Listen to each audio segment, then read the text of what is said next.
कलयुग के लक्षण देख लो नहीं तो पछताओगे।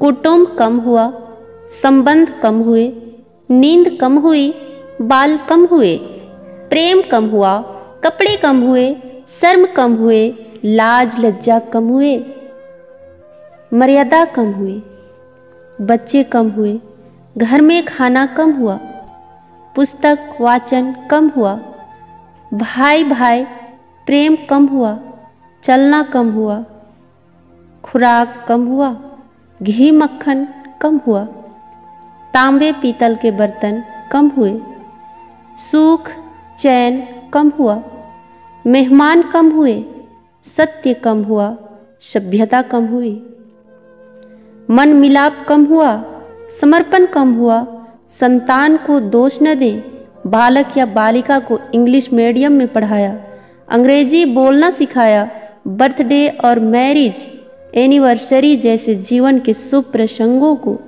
अंग्रेजी कल्चर के अनुसार जीने को ही श्रेष्ठ मानकर माता पिता को मम्मा और डैड कहना सिखाया।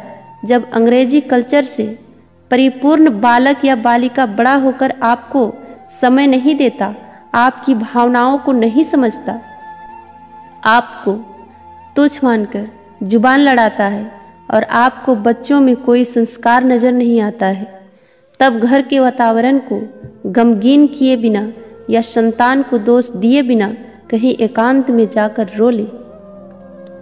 क्योंकि पुत्र या पुत्री की पहली वर्षगांठ से ही भारतीय संस्कारों के बजाय केक कैसे काटा जाता है सिखाने वाले आप ही हैं।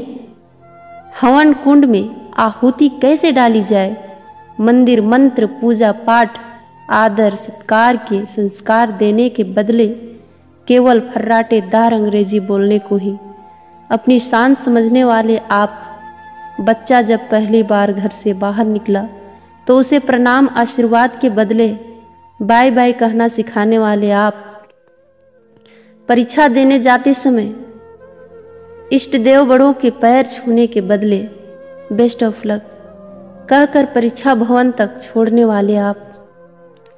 बालक या बालिका के सफल होने पर घर में परिवार के साथ बैठकर खुशियां मनाने के बदले होटल में पार्टी मनाने की प्रथा को बढ़ावा देने वाले आप। बालक या बालिका के विवाह के पश्चात धार्मिक स्थल को भेजने से पहले हनीमून के लिए फॉरेन टूरिस्ट स्पॉट भेजने की तैयारी करने वाले आप। ऐसी ही ढेर सारी अंग्रेजी कल्चर्स को अपने जाने अनजानों स्वीकार कर लिया है। अब तो बड़े बुजुर्गों और श्रेष्ठों के पैर छूने में भी शर्म आती है। गलती किसकी? मात्र आपकी, माँ बाप की। अंग्रेजी इंटरनेशनल भाषा है, इसे सीखना है, इसकी संस्कृति को जीवन में उतारना नहीं है। मानो तो ठीक, नहीं तो भगवान ने जिंदगी दी है, चल रही है, चलती रहेगी। आने वाली जनरेशन बहुत ही घातक सिद्ध होने वाली है। हमारी संस्कृति और सभ्यता विलुप्त तो होती जा रही है, बच्चे संस्कारहीन होते जा रहे हैं और इसमें मैं भी हूँ। अंग्रेजी सभ्यता को अपना रहे सोचकर विचार कर अपने और अपने बच्चे परिवार समाज संस्कृति और देश को बचाने का प्रयास करें। हिंदी हमारी राष्ट्रीय और मातृभाषा है, इसको बढ़ावा दें, बच्चों को जागरूक करें ताकि वो हमारी संस्कृति और सभ्यता से जुड़कर गौरवशाली महसूस करें। धन्यवाद।